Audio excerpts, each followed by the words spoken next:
So I wanted to ask, normally as students, we start the term very excited, and we do things very, as you said, blissfully. But by the end of the term, with a lot of outside pressure, we move from blissful to stressful. So my question is, how to maintain that positive or pleasant state of experience? Well, you need to understand the simple mechanics of how this functions. See, now all of us are sitting. I don't want to pick on all of you.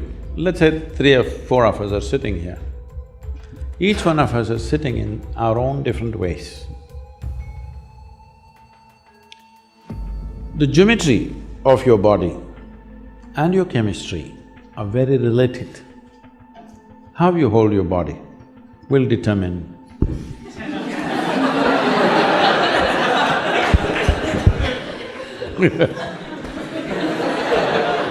I'm a quick learner. This also. No. So, the simple thing that we need to learn is, we become conscious of how we hold our body, how we breathe, how we walk, how we move, and also how our thought, emotion, other things function within us. It just takes… you have the necessary awareness and intelligence, it's just never been applied. You're busy applying it to the world. By applying it to the world, a few situations in the world may change, but your experience of life will not change. See, as a generation of people, never before another generation of people knew these kind of comforts and conveniences that all of us are enjoying, isn't it so? Hello? Aren't we the most comfortable generation ever? We are.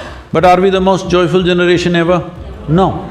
So obviously, by changing the outside situation, we can create comfort and convenience.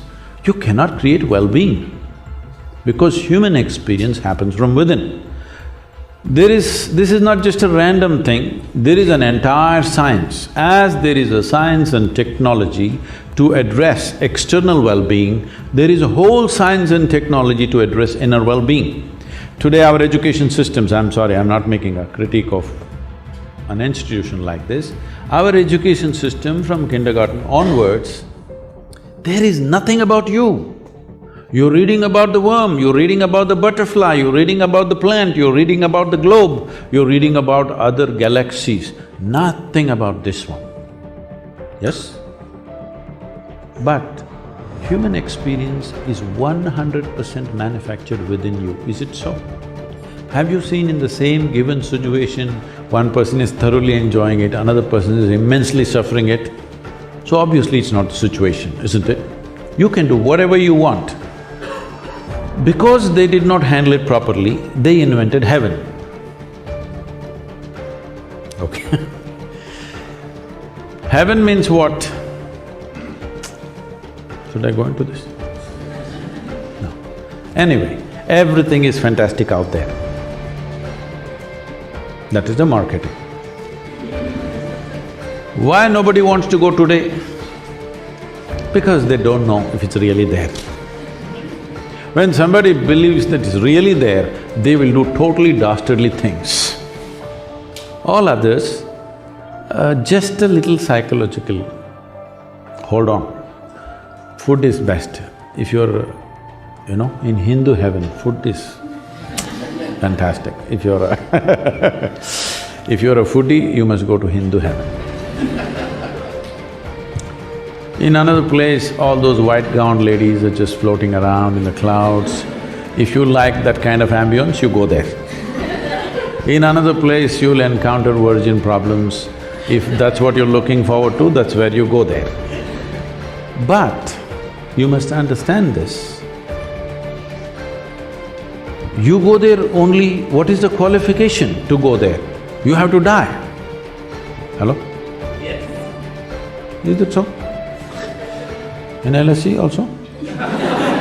If you have to go to heaven, you have to die. When you die, we usually either burn or bury or cut you and put you to birds. Depending on your culture, we do whatever. One thing is, this body is a loan from this planet. When you're done with it, you must put it back. If you've not done anything ecologically sensitive, this is one thing you will do, all right? So you left your body here and went to heaven. When you don't have a body, what do you do with good food and virgins and all this stuff? I'm asking. These are all bodily issues, isn't it? Hello? When you have a body, all these things. So, I want to down the heavens. People should eat good food here. People should float around like angels here. Whatever lustful longings they have when they're young, they must finish it here. They should not become sick dreaming that something is waiting for them up there. What do you think? Should we down the heaven? And above all, do you have any proof? Do you have any proof to prove to me that you're not already in heaven and making a mess out of it? Do you have any proof? You're already in heaven making a terrible mess out of it. If you sort yourself out, you will see this will feel like heaven. Of all the planets we know, in whatever explorations we have done in this universe, this is the best place. Do you agree with me? You're already in heaven. Why are you such a mess? You need to sort this out. The only reason why you're such a mess is you're not fixed like other creatures. For all the other creatures, nature put two lines between which they live and die. But for human beings, there's only bottom line, there's no top line, that's what they're suffering. If you're suffering your limitations, I can understand. You're suffering your freedom, that is what is the disaster right now.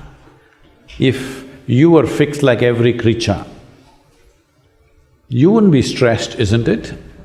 All other creatures are like this, stomach full, life settled. But you are made like this, stomach empty, only one problem, stomach full, 100 problems. This is simply because you are not able to handle your own faculties. We gave you a supercomputer, but you did not read the user's manual. That's all your problem is.